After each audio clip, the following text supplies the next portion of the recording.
This is Planet Music.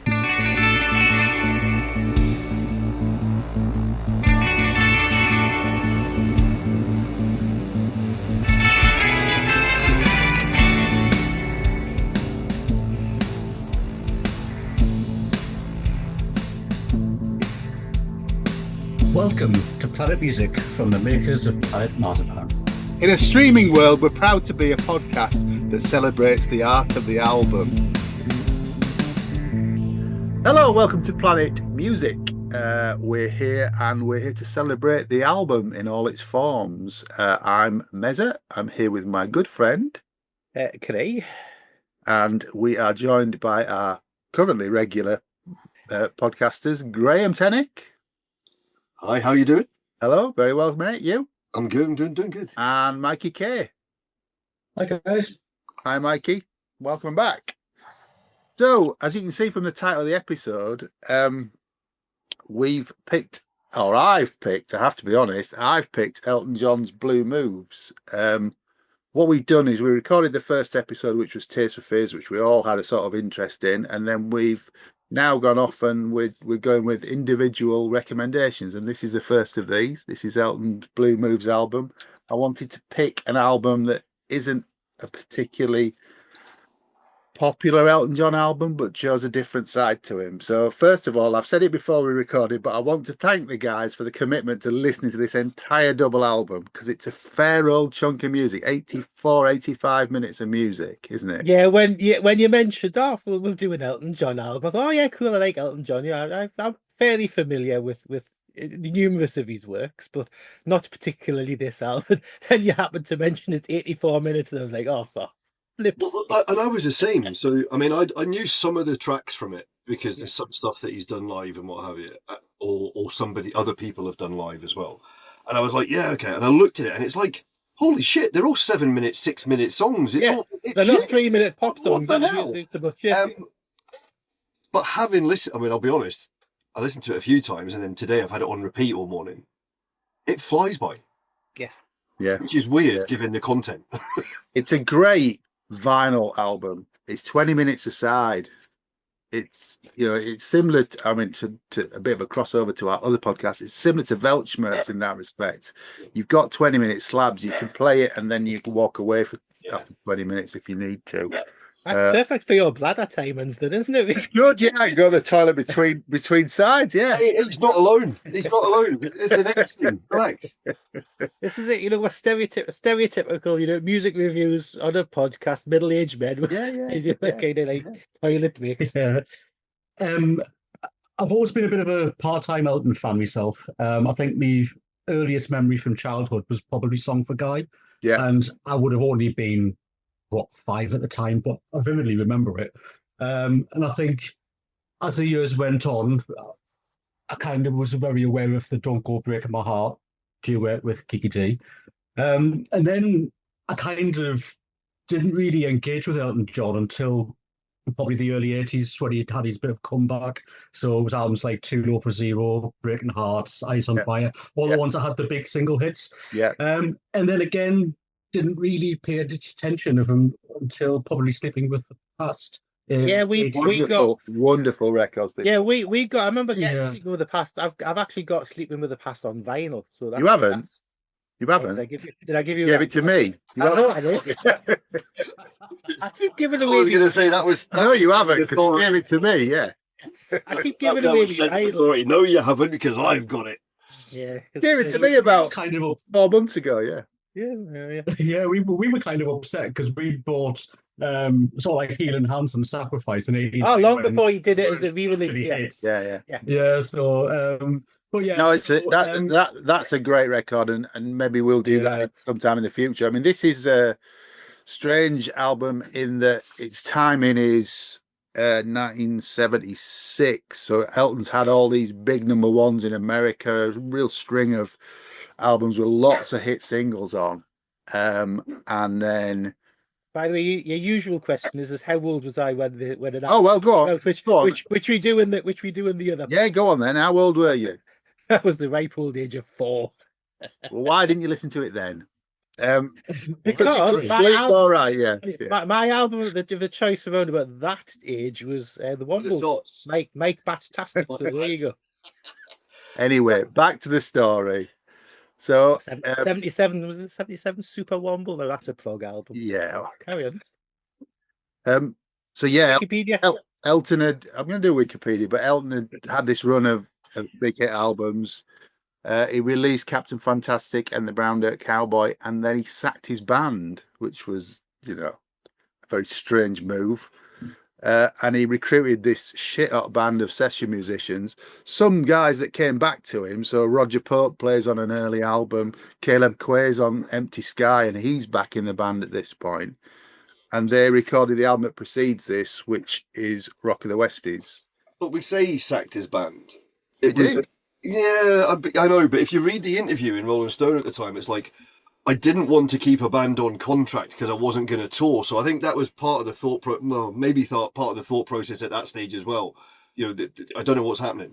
Yeah, but he sacked He sacked the band. The band recorded Captain Fantastic, and then he sacked him and toured Captain Fantastic with this band. Ah, which makes no sense to me. Oh, that's barking. Yeah, I'd missed that bit. Yeah, no. He did a gig at Wembley in 1975 with this lineup, which was the premiere of Captain Fantastic. It was on the 21st of June 1975, and it was Midsummer Music. It was called, and it had the Beach Boys and lots of other sort of that sort of genre band with it. It was a really good day of music. And then Elton came on and he did the whole of Captain Fantastic. And people left, according to his book. If you read his autobiography, it wasn't what people wanted to hear. There was this fantastic day of music. It was a bright, sunny day. And then he played a whole album of stuff they didn't know. So it didn't go down too well. But he also, we'll talk about it when we get to it, but he also, on that day, he gave the only live performance of Chameleon that he's ever done. And that precedes this album by about a year. But yeah, he released Rock of the Westies, which went to #1 in America. It had 2 singles off it, Island Girl, which was a #1 in America. And the second one was a track called Grow Some Funk of Your Own, which wasn't a hit at all. So his star was starting to sort of fall a little bit. He was touring with this band, and whilst on tour, they recorded Blue Moves during those sessions. They also recorded Don't Go Breaking My Heart at the same time. So these all came out of the same sessions. Because that was a standalone single, wasn't it? It wasn't on an album at any time. No, that came out in 76, 25th of June 76. So it precedes the album by a few months. Yeah. But Elton John's releases in the 70s, the word prolific is a massive understatement. Oh yeah, yeah. Jesus, he was a factory. Well, this was his 11th studio album. It is, yeah.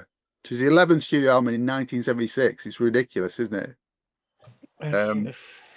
But what I love about it, and we'll talk about it in depth in a minute, is it's not an album of singles. It's really not that at all. Well, knowing you as well as we all do, upon listening to the album, there's been no great surprise in you picking it, knowing you as I do. What do you mean? What do you mean? Prog. It's not a prog album. I know, but it's got 3 instrumentals on it. Yeah. Anyway, let's carry on. Okay. So I'll ask you again at the end, but now you've lived through it all, what's your overview of the album before we get into it? I'll go first. I absolutely loved it. I really did, surprisingly so. Not that the thing is, I do like Elton John. I'm not a great follower of his, but I appreciate the talent. I appreciate his work, and there's a load of his songs that we all know and love. And he's a national treasure and has been for like the last 50 plus years. Yeah. Mikey? Yeah, I found this a really, really intriguing listen. Like I say, I didn't know what to expect when I got into it. It's got highs and lows, like most double albums would. Yeah. But I agree with what you said earlier about Bernie Taupin. He's always wrote very filmic lyrics, very big storytelling lyrics, and there's a lot of loneliness and issues about broken relationships. You can see where Bernie was at the time, but I think Elton had his own demons at the time as well. Yeah, And on certain songs, you can literally hear the despair in his voice. yeah. On certain tracks, which I'll come to later. But yeah, it's no Yellow Brick Road, it's no Captain Fantastic, but there is some moments of absolute genius on it. What Mike is referring to, because I think I said it before we started recording, this album came out, the lyrics were written around the time of Bernie Taupin and Maxine's divorce or splitting up. So some of that does come out in the lyrics. What do you make of it, Grae? So it's funny. So you if you listen to it as a standalone album, it is bonkers. It's all over the place. You've got, like you say, you've got the instrumentals, you've got the long form songs, you've got the orchestral arrangements and all that kind of stuff. But if you think about everything that went before it, and if you take the oddball tracks off the other albums and you listen to how he did things, it's almost as if it's like, I'm not going to do singles anymore. You've got in his head, I'm not going to tour. I'm going to do what I want to do, the big form shit. And I think up until that point, it's probably one of the purest I am Elton John things, because it's all that stuff that here's what I like doing. Here's what I hear in my head. And it's all the better for it. I mean, if I'm honest, my sort of favourite period is Madman Across the Water, Honky Chateau type stuff. Yeah. Even over Goodbye Yellow Brick Road, I prefer them to that. And I would put this probably up against them. Wow. Spent time with it, but we haven't spent time with it. I'm like, the arrangements are amazing. Yeah. I think it's an album for music fans rather than necessarily casual listener. Yes. It's not one to got put on so in the much- background. This really is. It is something that you've really got to listen to. Yeah. In a lot of the songs. Yeah. Should we get stuck in? Yeah. First You track. want to do your Wikipedia? Oh, I'll do Wikipedia. Yeah, sorry. Thanks for reminding me. Yes. So Blue Moves is the 11th studio album by the English musician Elton John. It was released on the 22nd of October 1976 through John's own Rocket Record Company, his first for the label, alongside MCA Records in certain other countries. John's second double album, it was recorded at EMI Studios, Brother Studios, Eastern Sound and Sunset Sound Recorders, and was his last to be produced by longtime collaborator Gus Dudgeon until Ice on Fire in 1985. Additionally, the album would be the last collaboration between John and lyricist Bernie Taupin for the next few years, until a partial resumption of their working partnership with 21 at 33 in 1980. You just go on to say some other stuff, but I think we'll come on to that shortly. So it was released on the 22nd of October 76, and the first track on side one is Your Starter 4. Out with a xylophone to begin with. Yeah. It's a short instrumental track. I think it's quite proggy, and it's very. I'm going to keep saying this all the way through the thing is it's very 70s. You know, this album, and thinking that's very 70s is because I think Elton John in the popular music was a lot of the sound of the 70s. You know, he was so massive and he's so ingrained in the playlists of radio stations and in everybody's life. So yeah, he is a lot of the sound of the 70s. But I think it's great, and I like the way this segues into track 2. I can do without it. You do without I it? can do without it. It's only 1 minute 25. It's harmless. It's harmless. I think I would have much preferred it just started with the next track tonight. Yeah. But I think it was more just showcasing the ensemble band Definitely. to get them heard before the album proper started. Well, it's actually credited to Caleb Quay as a writer, so that's one of the few tracks on an Elton album that isn't by Elton and Bernie, and and actually, the scary thing at looking at this album is the credits, because it's like who's who. It is. Yeah. Everything from Billy Crosby, Stills and Nash to the London Symphony Orchestra, Absolutely. and everybody in between. Yeah. And interestingly, Bruce Johnson from the Beach Boys, isn't it?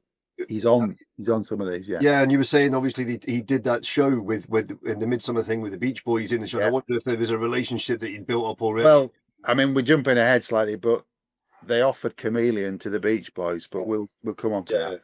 So yeah, anything to say on your starter for Graham? So I like it, and I think it, as Mikey says, it sets up the band, you know. So it's not just because the next one's for heavy. You start getting all the instrumentation and stuff coming in. Yeah. But also, I think where Craig's coming from with it is prog. I think there's a lot of prog sensibilities in the way this is written. I don't think necessarily the songs are prog music. Yes. I think the way it's written and the way it's delivered, a prog fan will appreciate it, if you know what I mean. And it's a bit like what H keeps saying about Marillion and prog. It's progressive. It's not necessarily prog. You know, they're dealing with the music in a different way. In a different way, yeah. I think the band tracks, as you've said, Craig, I think they're all about showing off the members of the band. I mean, these are shit hot session players, these guys, you know. And Your Starter for and One Horse Town and Out of the Blue all have that sound to it. I have to say the production on this record is amazing. Gus Dudgeon did a brilliant job with this. The bass, I mean, Kenny Passarelli on bass and Roger Pope on drums, so tight, so tight. Kenny Passarelli's playing at some points is just out of this world. It's also one of those few albums from the 70s that has a clarity to it that because of the production. You know, if you listen to a lot of old albums now, the reason they're all being remixed and remastered is because people are saying, "Oh, you're missing the nuance of this and you're missing the nuance of that." There's a lot of Elton John albums that isn't the case, and this is one of the good examples. Is like the production is off the charts. Yeah. Well, speaking of production and off the charts, let's get on to track 2 tonight. I think it's my favorite track on the album. It's 7 minutes. Starts with 8 minutes. All right, it's 8 minutes. It starts off with some absolutely beautiful orchestration, and it goes into an absolutely like heartbreaking song. There's 2 minutes. 2 minutes before Elton sings. The whole 2 minutes of orchestra before Elton sings anything. Yeah. And you know, reading into the lyrics, you know, it's about a couple trying to see where the relationship's going. Is it going to end? And it's the one thing that, you know, never go to sleep on an argument. Yeah. Well, he wants to, in the lyric, he wants to go to sleep on an argument. Yeah, but I mean, on a personal level, my grandparents, my gran and granddad Houston, my gran died in her sleep when she was 60, and they went to bed on an argument. Oh dear. And that was just one of the one of the things that, you know, me granddad Houston never got over. Mm-hmm. And it's just something that's just stayed with me all the time. Yeah. You know, you try not to go to sleep on an argument. And this song really hit home. But no, it's epic and I love it. It's really kind of, yeah. Mikey? Absolutely beautiful. Like Craig said in a nutshell, it's got classic Elton John piano work on it. Like you said, John, 2 to 3 minutes of intro with the orchestra. It's just grandiose, which is a juxtaposition with the lyrics as well, which I think blends beautifully. You've got this soaring string work, which really twangs at your heartstrings. And then you've got lyrics like, "I see the storm approaching long before the rain starts falling." It's just, I think we can all, at some point in our lives, say, been there. Yeah. It's a wonderful track. It's a wonderful track. Grae? It's mind blowing, and I think where Your Starter for set the stall for the band and the musicians, this sets the stall for the album. This is what you're going to get. This is the production values. This is the orchestration. This is how I want you to hear this album.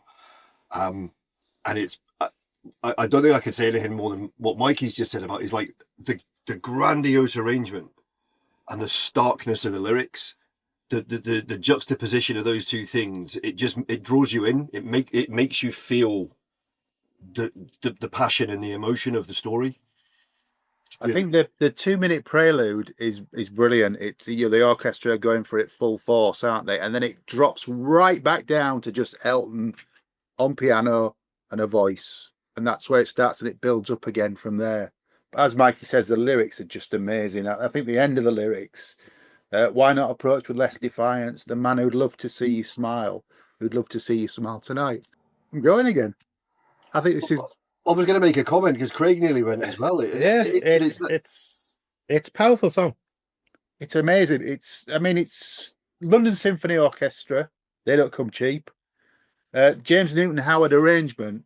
I mean, James Newton Howard's a keyboard player in the band, but he's renowned for his orchestral arrangements now as well. You could end the album here for me. I mean, it's one of my top 3 Elton songs ever, and I'm a big Elton fan. It's amazing. I've got to stop crying, so I'll move on to One Horse Town. See, this is the whole point of doing the podcast, though, isn't it? It's because we're talking about stuff that we love and discovering new stuff. So, I'm really discovering new stuff from 1976. Yeah. I'm really pleased that you guys have got something out of this. It's and I hope I return the favour with the stuff that you suggested. But we go from tonight, which is just Elton piano and orchestra, into the next track, which is One Horse Town, which is the whole band, and it's completely different again. See, when I was listening to this track, the first things I was thinking is, "Oh, this is going to be one that John loves." It is. It's got very 70s keyboard. The orchestration's good. It's got a proggy kind of feel to it. You can't keep saying the word proggy. I know, but it is. Is it? It's just up tempo. It's quite a fast track. It is, yeah, and it's it's good. It's not one of my favorite tracks on the album, but it's an upbeat song. Yeah, Mikey. Yeah, it's definitely a foot tapper, isn't it? It's one of the album's rockier moments. Again, like Craig just said, probably not one of the highlights on the album for me. It's a good track. It's another showcase, I think, of the different styles that Elton has used over the years. Certainly not one of the highlights for me, as I said, but it's a good one. It's a good one. Yeah. Grae? I think it's great. The problem for me is there's so much to this album, and in my head, it's easy for some of the songs to become overshadowed. And it's really weird because I think on any other album, listening to it, it would be right up there. But there's other songs on this album which struck me so hard that... Yeah. Do you know what I mean? And I do, absolutely, yeah. I think what helps me, sorry to chip in, is the vinyl version of this. This is track 3 of 4 on side 1. Yeah. And I mean...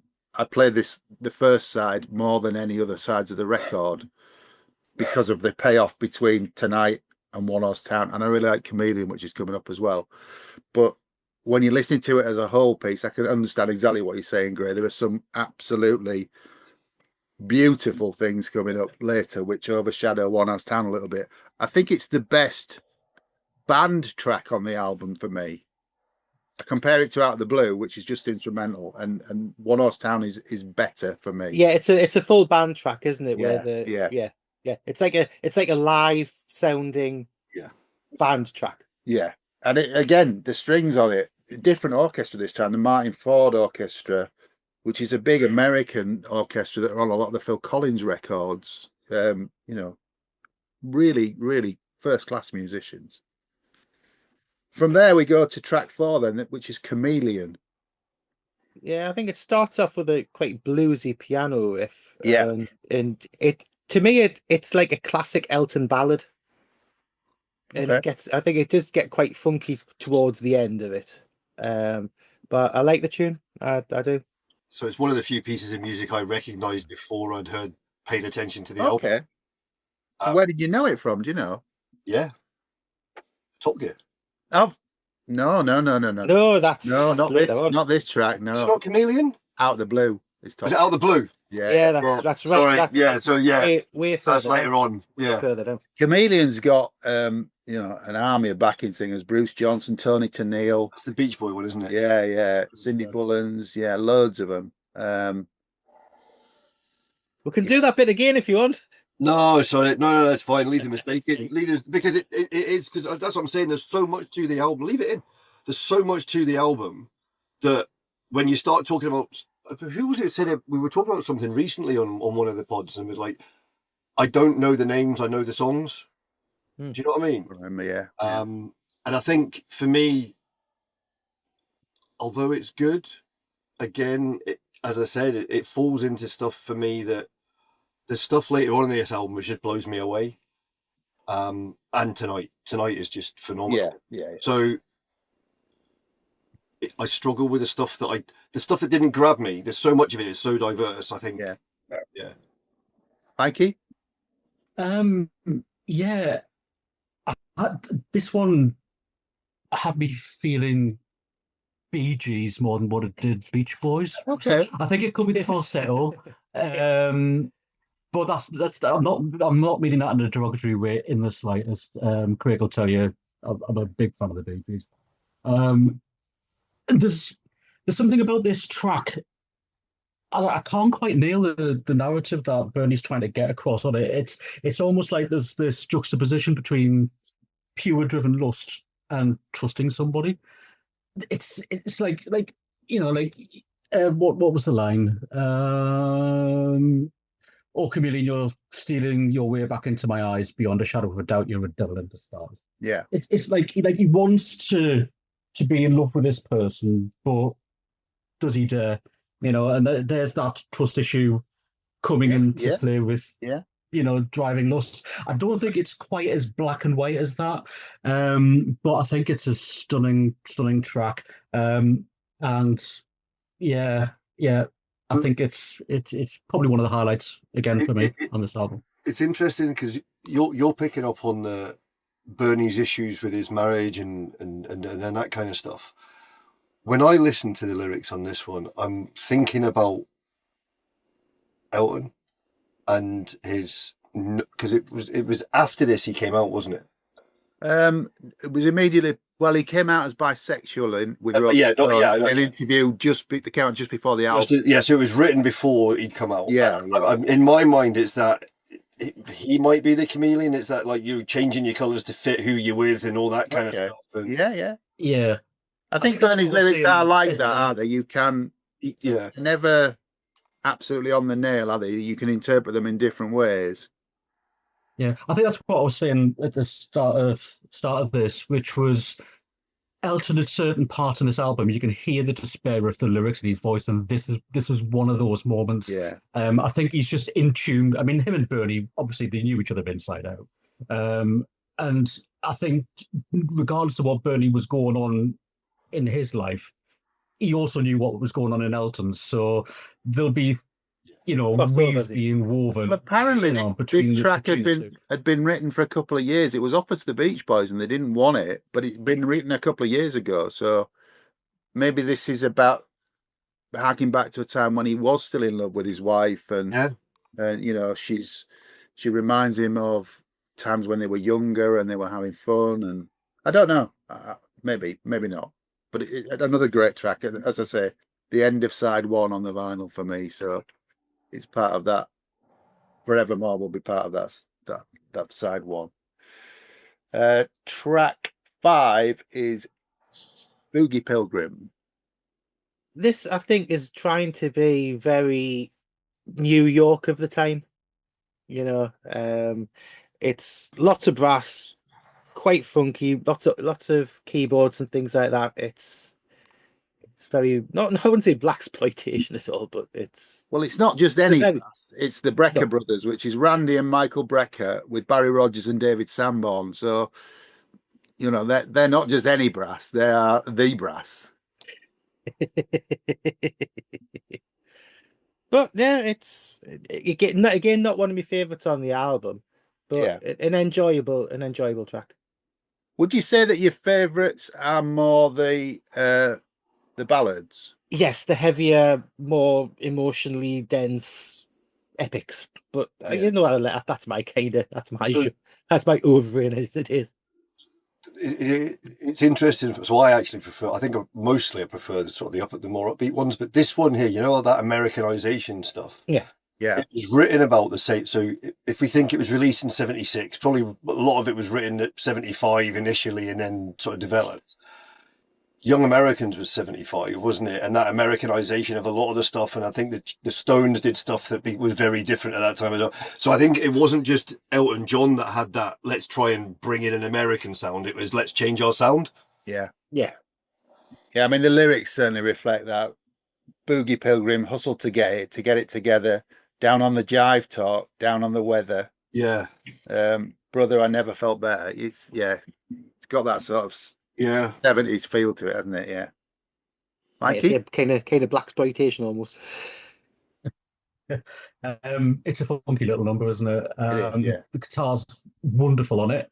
And the choir, who was it now? Cornerstone Institutional Baptist Church and the Southern California Community Choir. Yeah. Absolutely wonderful. And like Craig just said before, yeah, the tracks that are probably the more dense, heavy, ballady types are probably the highlights for me. But this was one of the funkier numbers that was right up there for me as well. I think it's a stonker. It's really good. It's another Caleb Key credit as well, isn't it? It is, yeah. I mean, it's Elton, Bernie, Davey, and Caleb Quay. So I think the album needs these up-tempo tracks to balance out with everything else. And it's light and shade, isn't it? Yeah, Boogie Pilgrim's up there for me. You know, the album doesn't tail off for me until we get towards the end. It's a bit of a double album syndrome for me, but yeah, Boogie Pilgrim's right up there. Incredible playing, and again, Kenny Passarelli's bass on this, it's so funky. It's amazing. It's amazing. Next track, Cage the Songbird. This is the Edith Piaf. It is, yeah. Now, didn't Kiki D do a version of? She did, yeah. This I don't know if I've heard. I don't know if I've heard that. I've not heard it, but I like the acoustic start of it. It's a beautiful song, and you know it's very what's the word? Fragile, and it's lyrically it's really nice, and you know it's quite haunting, and it's not something I would dive to listen to a lot. But I can appreciate the song. I think it's nice. Mikey? Nice is the right word. Yeah, it's not one of the highlights on the album for me. Yeah. I get a sentiment. I mean, yes. Anybody who dies at the age of 47, it was way too soon for Edith to leave us. But I agree with Craig. It's got a beautiful acoustic feel to it. But the thing that stood out the most for me was actually Crosby and Nash's backing vocals, because their voices blended with Elton's was just sounded wonderful. Yeah. So that was the highlight of the track itself for me. Just their three voices singing. Yeah, and I think that's the same for me. For me, it's the arrangement rather than the song.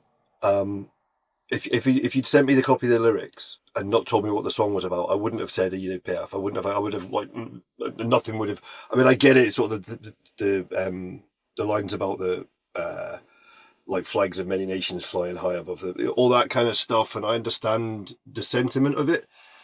But although it's a beautiful song, for me it's beautiful because of the way it's done, rather than what the words are, which is rare for me because I'm all about the lyrics. I think it's one of Bernie's best lyrics. I really do. It's a bad lyric. I think it's an amazing lyric. I think it's so evocative. You know, the cellophane still on the flowers, the telegram in her hand. As whispers circulate all day, their backstage baby princess passed away. Yeah. It's just amazing. It is. I love it. But, you know, I could say that about most of this record. Yeah. Track 3 on side 2 is Crazy Water. Now, this was a single, wasn't it? It was a single, yeah. It got to low 20s, I think. Yeah, it's not one that a song that I was like particularly familiar with. Of an Elton single wise, it's to me it feels like a fairly straightforward Elton pop song of the area. It's all right. It's quite funky. It's got some nice strings and stuff to it, but I think it's about fishing. It's about fishing. Weirdly.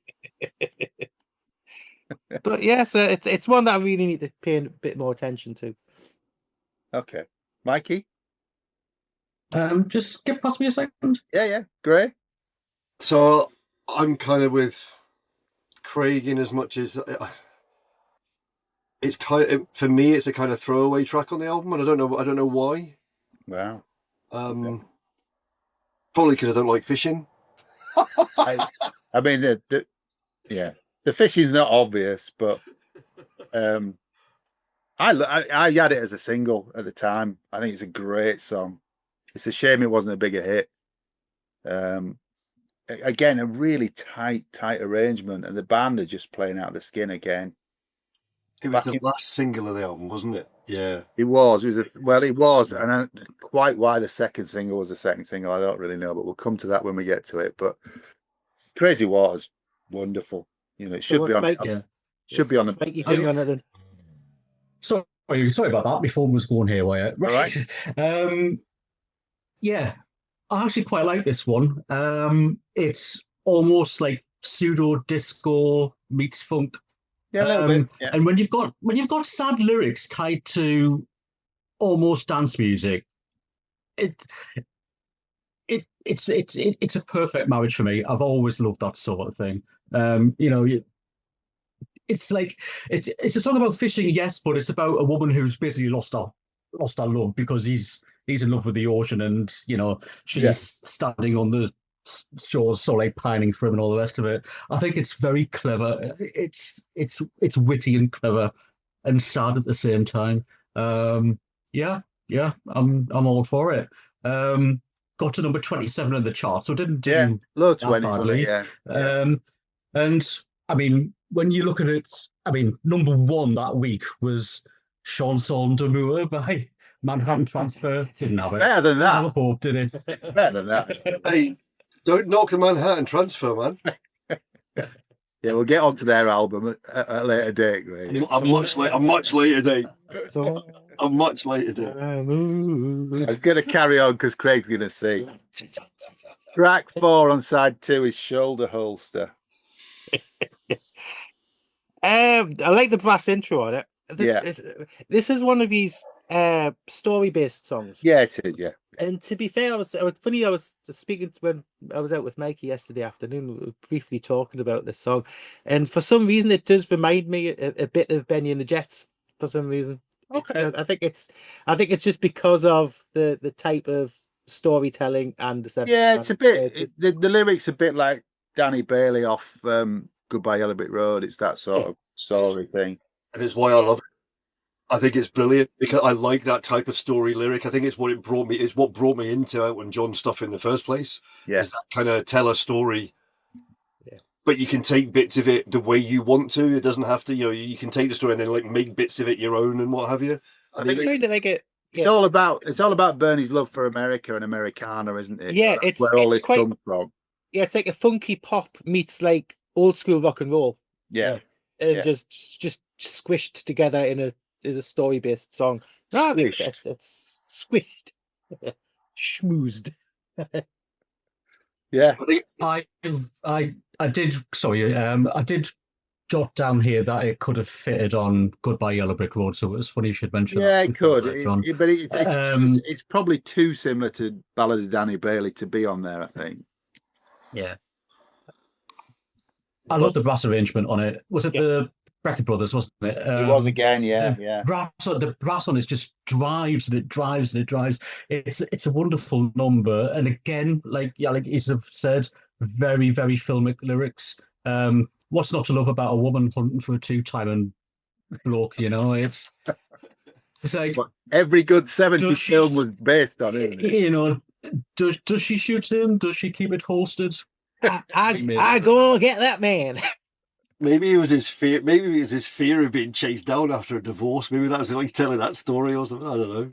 But I think it's great. I think it's if you think of it as the end of an album, because it was the end of that first LP, wasn't it? It's a great way to finish that because it leaves you wanting more as well. It's like, yeah, that's good fun. What's next? So okay. Well, what's next is the one that everybody knows, which is sorry seems to be the hardest word. Yeah, everyone's all familiar with that song, one of Elton's classics from the 70s. And beautiful song, beautiful vocal on it. We all know it. We all know it. it was the first song really that I noticed as Elton John without having. So my mum and dad had a couple of the albums and what have you, but this was the first one I heard on the radio directly and thought, okay, that's who he is, and he is that good type of thing. I mean, I was young, but it was a case of it was the single at the time, it was the big thing, and it was the first one I noticed. And then I went back to everything else that went before it and thought, holy shit, this is amazing. Yeah. Mikey? I didn't actually realise that Sorry was so old. I know it sounds silly, but when I was getting into Elton John, it was always like it was on the radio, and it was in generally everyone's psyche, on greatest hits collections, blah blah blah. And when I saw it on this album, I was like, oh, right, that's where it's from. Okay, I mean, there's nothing to say about it. It is just a heartbreaking song about forgiveness, and nothing needs to be said. It is just pure distilled genius. It's quite unique in the Elton and Bernie world because quite a lot of the early lyrics in this song are written by Elton. So Elton wrote the first couple of lines, and he also wrote the melody and then gave the melody to Bernie. And they don't normally write that way. It's normally Bernie sending lyrics and Elton puts a melody to it. So it's quite unique in that respect. So I wonder if that answers. So in my head, not the song, but the vocal performance on this song ranks as one of his best vocal performances. And I'm not talking about on the album. I'm talking about one of his best vocal performances. It is just dripping with everything you want from a broken heart song. Yeah. And if he wrote the melody and he wrote the lyric, he started the lyrics based on that and developed, and it was developed from his ideas. It probably explains why. But it's amazing. I think this song, if people listening to this aren't that familiar with the album, but they're familiar with the single, this single does fit in perfectly with the album. You can see that it is part of this 84 minutes. And he talks about the song in his autobiography. The first lines came from him. He was basically going out and picking up straight guys and trying to sleep with them, and then they'd have one night stands and leave. And he was sort of saying, why don't you love me? What have I got to do to get a relationship with somebody who loves me? That's what it's sort of born out of, I think. Yeah. But I think with this, it's just something that everybody knows. If you're going to pick like 10 Elton John songs, it would be in one of the 10 that people know. So yeah. But you're right, it isn't out of place on this record at all, is it? It's not. No. It fits perfectly. But the next track's completely different, Out of the Blue, which is an instrumental. Yeah, it's if you're a fan of a certain motoring show, Grae. Yeah. All right, we'll get it right this time, shall we? Yeah, that's obviously you know the piece of music. It's the end music. It's the end titles, not the beginning, because the beginning titles. Really, I didn't realise they were actually re-recorded and redone. The beginning titles. So that's a different story. By a guy called Christian Horner, who was Una Stubbs' son. There you go. Random facts, but yeah. So it's the end credits for Top Gear, wasn't it? Yeah. Sorry, Christian Horner. Are you sure about that? I'm thinking. Come on, then, John. What are you doing? Christian. Is Johnny Pedia working? Well, Christian Horner's the bloody Red Bull. Christian. I'm going to get Jerry Horner's husband. Don't get that wrong. It's Jerry Horner's husband, Christian Horner. He's Red Bull. Oh no, not him. Christian. Oh fuck, what's his surname? We can pause it while you. We'll come back to it. You're going to just blurt it out in a minute, are you? Henson, not Horner. Henson. I was going to say Henson. Sorry, yeah, Christian Henson. He owns a music thing. He used to write music for porn movies and all this kind of stuff, and did a load of DJ stuff. Oh, I'm aware of his work. No. And he re-recorded the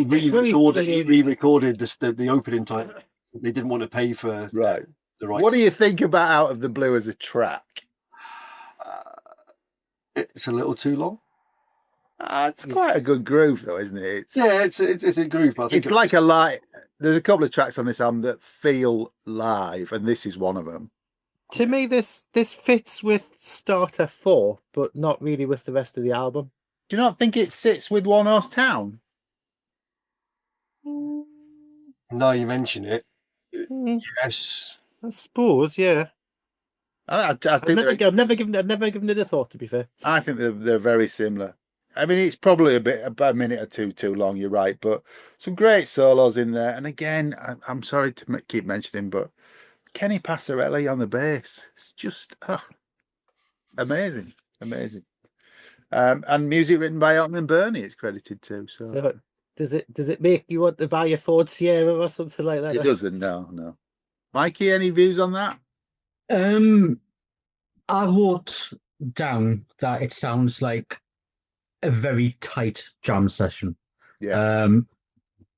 One that was good enough just to press record on the tape, and I actually love Elton's almost. I mean, I'm saying it's almost improv style. It could have actually been improv.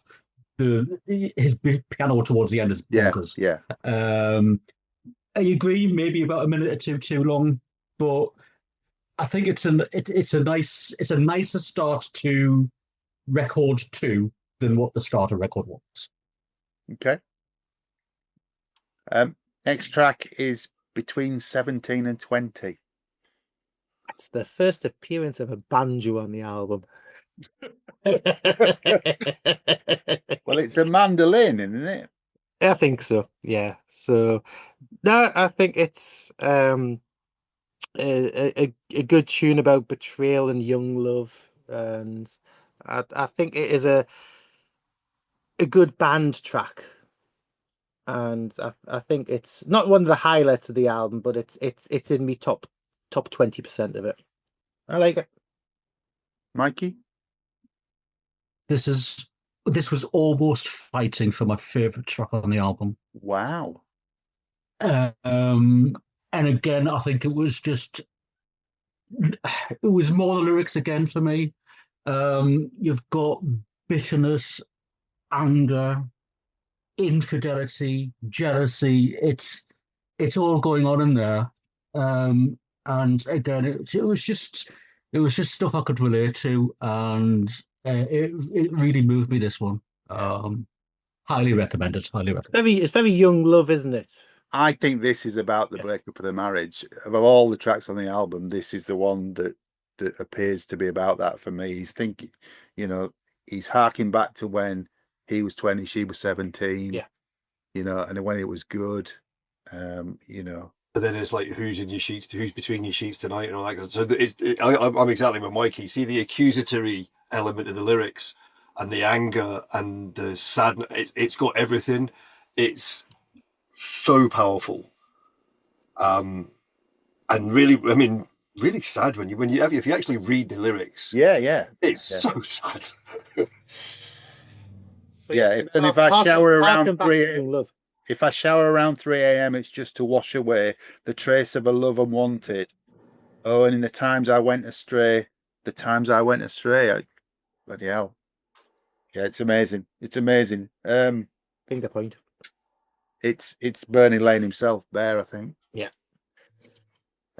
Track 4 is The Wide-Eyed and Laughing. Out with a sitar on this one, and Very heavy sitar on this, yeah. Yeah, this is very almost psychedelic, isn't it? Yeah. Can I go first on this? Go for it. It's the only track that I could do without. It's the only one on the entire record that I could leave off. I think the sitar's just too much. It's way high in the mix, and it loses something because of it. And do you not think also the whole point of it with like the spacey kind of vocals and the drug trip kind of feel to it, it doesn't really fit on the album that well? Yeah, I mean, with what's coming up next, which is one of my absolute favourites on the record. Spoiler alert. I could do without it. It's a shame because I said it's almost a perfect record to me. This is the one song I'd leave off. Yeah. Sorry, I'm with you on that one. I'm with you on that one. So in my sparse notes, it's got The Only Outlier on the album. Yeah. It's the one that it just it breaks. So the rest of the album, although they're different, we said it right at the start, it's a bonkers album. There's stuff everywhere. The styles and what comes in, and like the funky side, the orchestral side, all that kind of stuff. But it all works. And it flows. Yeah, exactly. That's what I meant. It flows. It's an album that gels despite the different styles of music, and then you get this, which is like, sorry, what? It takes you out of the reverie of the album for me. I think he's put it on because it's a co-write between Elton, Bernie, Caleb, James Newton Howard, and David Johnson. So it'll have been a bit of let's showcase the band and a bit of that, I think. Mikey, any views on this? Yeah. It's a very unexpected turn on the album. I knew it was going to be an eclectic album after reading reviews before I even listened to it. But the track kind of reminds me of that Beatles song "Within You, Without You." Yeah, which I'm not a fan of either. Purely because of the sitar work and all the rest of it. Yeah. It's probably the most positive song on the album as far as the lyrics are concerned. And again, Crosby and Nash on vocals with Elton, I think sounds pretty neat. But I agree. Does it sit well on the album? Probably not. Maybe a rearrangement of order of the album, maybe it might have worked a bit better. I think sandwiched between the last track and what was coming up, it feels wrong. I don't dislike the track. I don't think you can have a bonkers eclectic album without a bonkers and eclectic song thrown in. Yeah, I mean, it satisfies that. It's. I don't think it's any less fitting than the instrumentals that are on the album. And if you were going to take that off, take all the instrumentals off. No, I don't agree with that. But so in that context, leave it be. It's fine. It's just one of those. It's gone off the real tracks. That's all. You get back on them. Don't worry. There's better stuff to come. I think you're right, though. It's odd to be sandwiched between two heavyweight songs. Yeah. Let's get on to the next one. The last track, the last one. You want to do this one first as well, don't you? I will do. The last one on side 3, Someone's Final Song, it's just a heartbreaking lyric. It's just fantastic. He died when the house was empty. When the maid had gone, he put pen to paper for one final song. A piano-driven song about suicide is going to get you, isn't it? And especially the way of the lyrics. It's just it's almost just piano and vocal, but there's some fantastic synthesizer on there from James Newton Howard as well, which sort of fills it out. And then you've got the backing vocals that we've had from the rest of the album: Bruce Johnson, Tony Tennille, etc. It's a beautiful, beautiful song. It's weird though, because I know you say it's about the suicide, because it's about I can't go on living this way, but it's also, it's not a song of resignation, and it's not a song of regret. Sorry, it's more a song of resignation than a song of regret, because he says, if I had the choice to do it again, I wouldn't change anything. Yes. I wouldn't let anybody else live in my shoes. So it's like, it's kind of a defiance thing. It's like, I can't do this. I really can't do this anymore. But how I got here, I wouldn't change. You think that, I mean, the last verse is, oh, something's got on hold of me. This home is not the home it used to be. I've gathered dust like the dying flowers, and I've drunk myself sober after hours and hours. Do you not think he's lost somebody? Yeah, it does feel like that. So rather than the suicide, although the first one fails, it sounds like suicide. It's like, rather than that, it's the fact that they can't envision life without the thing or the person that they've lost. Yeah. And that's why they wouldn't change anything, because although they're in this situation, the life they had together, the experiences they had together, was something that he didn't want to give up. It's amazing. It really is. Mikey? Well, you've said it all. It's my favorite track on the album. All right.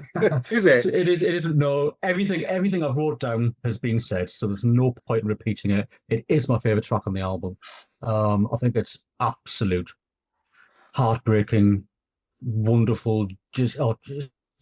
I have played it quite a few times since I've listened to the album through, and I think this is going to be stuck with me for some time. Wow. Okay. That's, All right. that's praise. That's good, yeah. Yeah. Let's move on to side 4. Things get a bit weird now, don't they? Where's the Shira? Now, when I heard this first, I thought, "Where's the Shearer? Where's it? When a gospel song about No. Alan Shearer? What's going on there?" Yeah, this is a bit off its baps, isn't it? Gospel. Yeah, it's Jewish gospel, really. But there's only 2 musicians on this. There's Elton on piano, harmonium, vocals, and Kenny on bass, and nothing else, just the choir. Yeah, I don't really know what to say about it, because it's like, it just, when people are asking lately about what the hell Man of a Thousand Faces is about. Yeah. This is for that. This is kind of that for me. Yeah, I don't know what this is about. I think it's an amazing sound, though. I mean, if you look up the Shura thing, it's a Shira. Jewish Shura, yeah, Shura. SHORAH. So isn't it like a Jewish passage, like a written word, like part of the Bible or something like Don't that? know. So, I thought that was Sure. sure.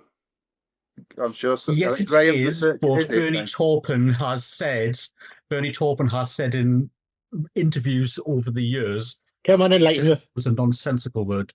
Right. Well, he did. He just said it was a nonsensical word, and it's just so happens that it's the same word as being used in, Hebrew or whichever. But it crops up in a couple of religions as well. I must admit, I had to do some digging and diving with this one, because I thought, is it a hymn? Is it exploring faith? I mean, I know it's obvious when you've got gospel choirs, and again, it's beautiful, beautiful song. But I had to do some digging, so I dived onto Reddit, and I'm going to read you out somebody's interpretation of it, which I think fits mine, but it's going to sound better. Help us out here. They're called Independent. They're called Independent Wonder 92. So this is from Reddit. It says, since we don't have any clarification from Taupin, I'll offer my interpretation. First, even though the subject of the song is described as a girl, woman, mother, and that his mama really likes her, she is far from perfect. She is sinful and spiteful, and described as growing like pampas. Now, pampas is a tall, tough grass that grows in adverse conditions. It has a pretty white flower, but the grass blades have a sharp, serrated edge that will slice your hand open if handled incorrectly. My take on this is that all the history between the man and the woman in the song, they have been lovers and have had children together. Mama senses that there is something missing in the relationship. Where's the Shura? Could be interpreted as, where's the passion or where's the commitment? Wow. Okay, that's a lesson. Very good. Someone's had far too much time to think. Well, But hey, it's a great take on it. It is a great take, and do you know what? It's probably more valid than anything I could have come up with. Absolutely, yeah. I like the song though. Mm. It does lead nicely into the I next. enjoy it. Yeah. Yeah, it leads nicely into the second track on side 4, which is "If There's a God in Heaven, What's He Waiting For?" Yeah, it's 99% chorus, isn't it? it reminds me of it lyrically, in the fact of like when there's 2 verses. There's 2 verses and a chorus. Yeah, but it's an okay song. I like the orchestration on it. I like the guitar solo on it. Yeah, just reminds us a bit of "It's Not Your Fault," in respect of just repeating the lyric and repeating the lyric and repeating the lyric. No, I don't get that from it at all. No. Mikey? I love this. Yes. I think it would have benefited from having a bit of choir on it as well. Maybe. I think it would have just worked in hindsight against the last track, but in itself, a song about suffering and injustice. I think a lot of bands have wrote about, is there a God? And if there is a God, where the hell is he? And one of the standout lines for me reads, he leads his lambs to the slaughterhouse and not to the promised land. Yeah. And I think we've all been there. It's like, you've got wars going on and famines and blah, blah, blah, blah. And it's like, God doesn't have to justify himself to show himself to everybody, but we're all just to get on with it. But if there was a God, why isn't he doing something about it? And he sings it with such conviction. You know that Elton is singing these lyrics from Bernie, and he means it. I think it's a wonderful song. I think it's Great. amazing. It's stunning. Probably because of the premise of the lyric and the way it's delivered, exactly as Mikey's just said. I love that kind of scream for an answer type. I don't mean physical scream, but that kind of story lyric about you need to listen. Why is this happening? And for me, it's stuff. I mean, H is good at writing lyrics like this. Yeah. And also, I mean, things like if you listen to Mothers of the Disappeared from U2 on Joshua Tree or what have you, that kind of thing is like asking why things happen. And I think it's such a powerful way to get people to think. I love it. Yeah, it's one of those songs that most songwriters, it's the kind of song most songwriters will write in their career at some point. I think it sounds fantastic, and it's actually got a Paul Buckmaster arrangement on it, which I think is unique in that respect, because the keyboard player isn't on this track. So James Newton Howard isn't on this track at all, which is probably why Paul Buckmaster has done something. And Paul Buckmaster is responsible for the classic Elton John orchestral arrangements of the first half a dozen albums. I think it's a catchy tune. It gets the message across. And following Where's the Shirai, it's a great one too, I think. The mood comes down slightly with the next track, which is Idle. Now, the first time I heard this, bizarrely, all I thought of was George Michael. He's covered it, that's why. Yeah. Yeah, I read that afterwards. But first I was thinking, this does not remind me of George Michael. Really? Yeah, George Michael. Yeah. So he covered it. Yeah, it's Lounge Lizard time, jazzy piano, brass. Yeah, I think it's a. So I love George Michael's Symphonica album. Yeah. And he did this on the Symphonica date, didn't he? And yeah. And that's how I knew it. I didn't know it as I didn't even know that it was on this album until we got to listening through the album. Yeah, they say that was exactly for me, because it's recognize the song sounds like George Michael. That's how I do love it. I do think it's great.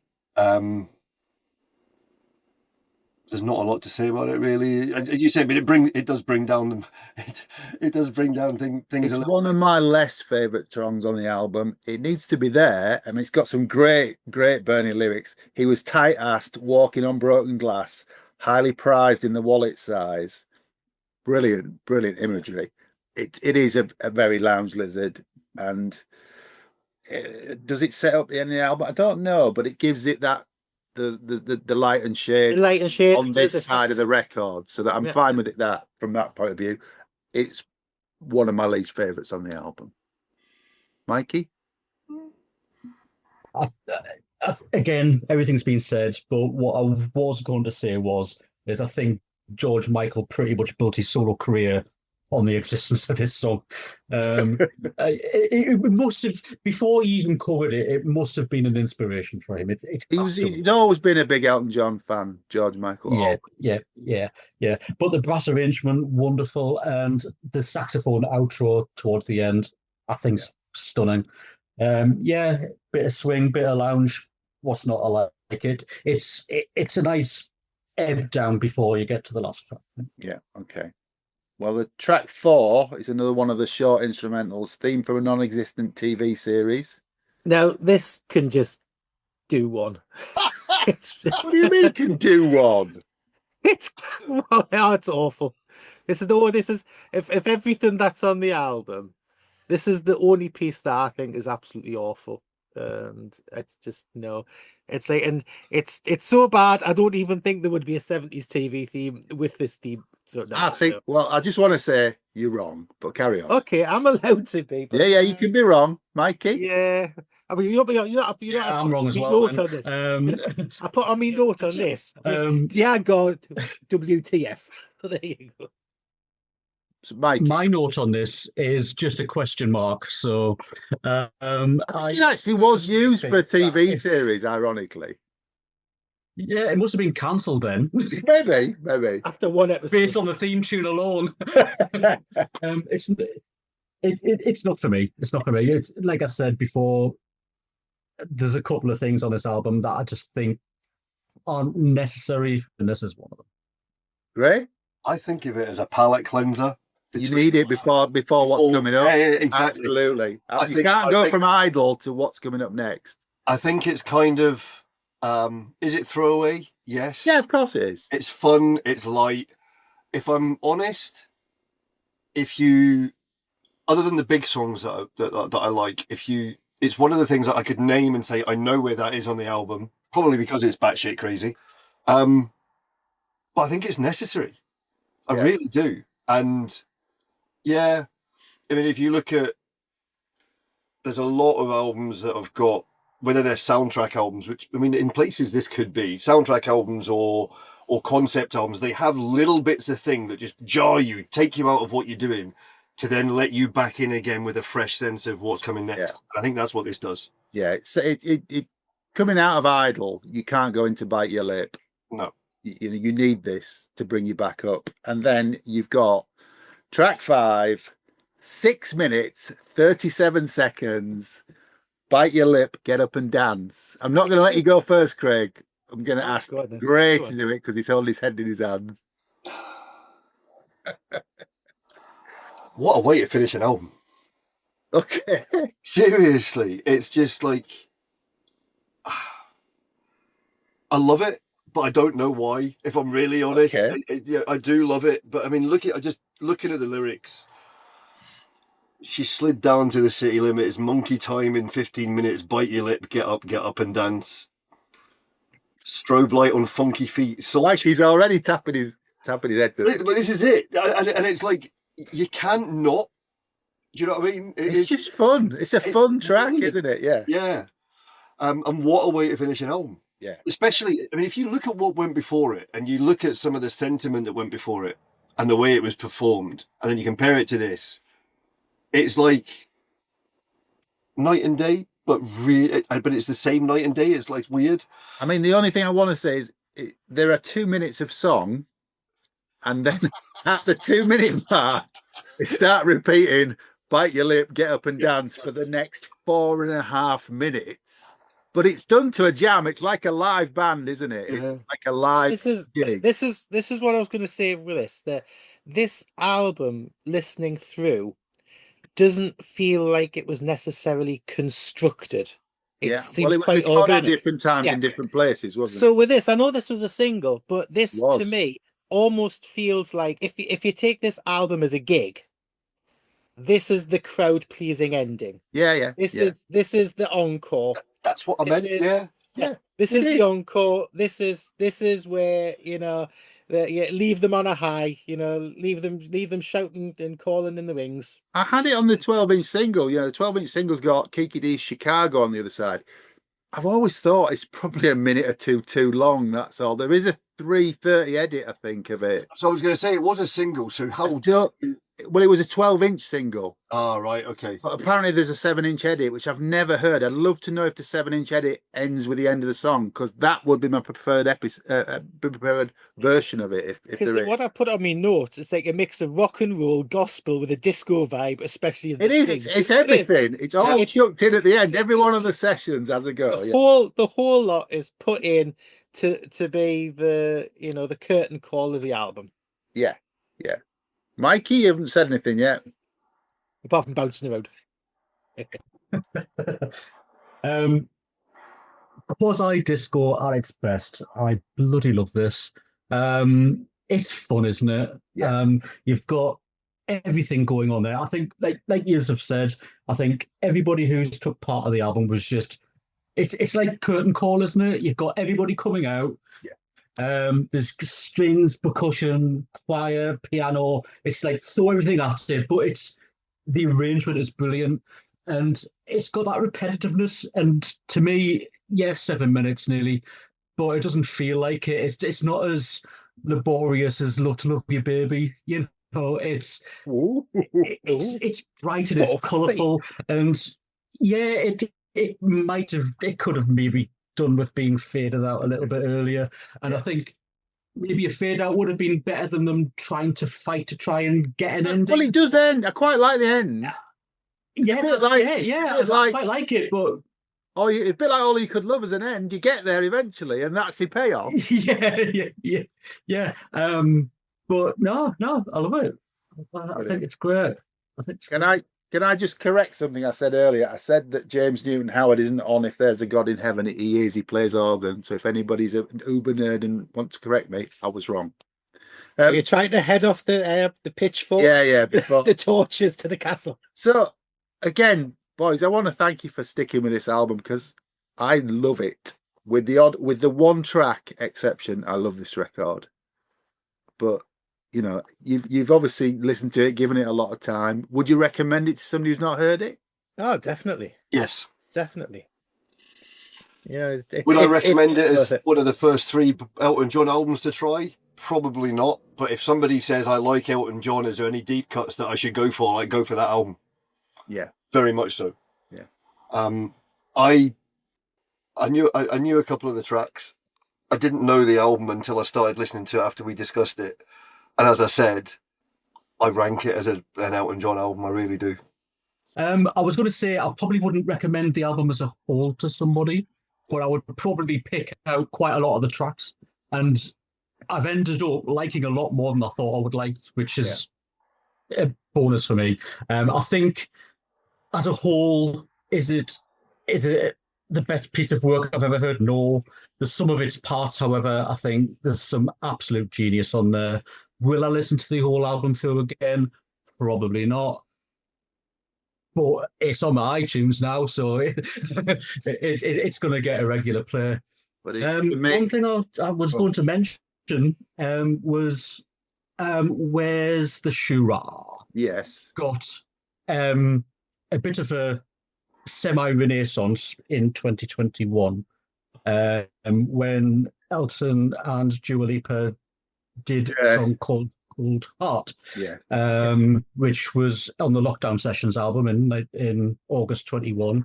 There was a P Now remix done of it, which was the only version of it which included a sample of Where's the Shura on Well, at the it's end. the single. And That's obviously, the single. it was a mashup of Rocket Man, Sacrifice, and Kiss the Bride. I love that. It was very clever.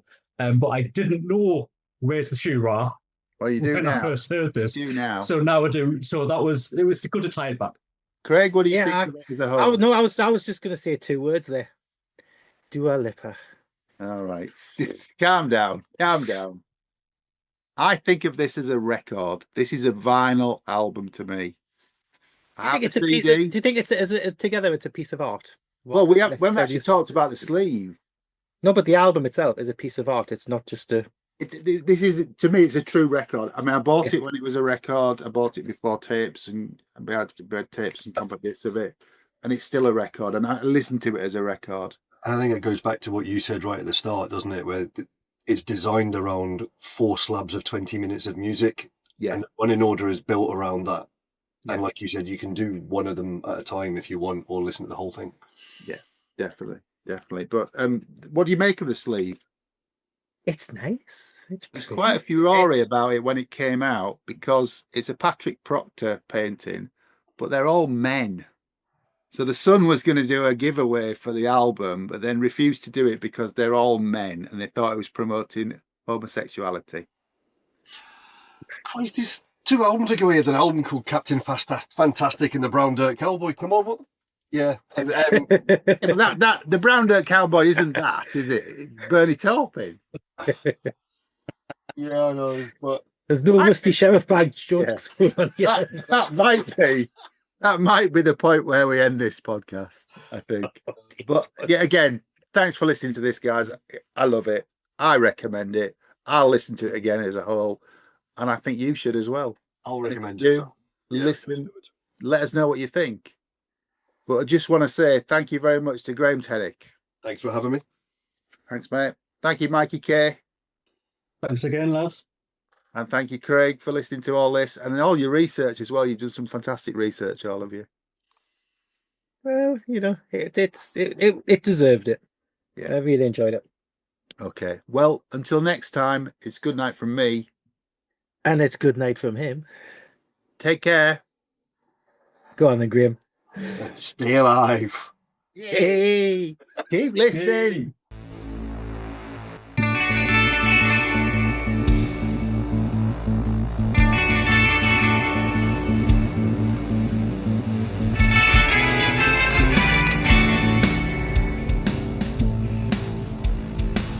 Thanks for listening. To Planet Music from the makers of Planet Marzipan.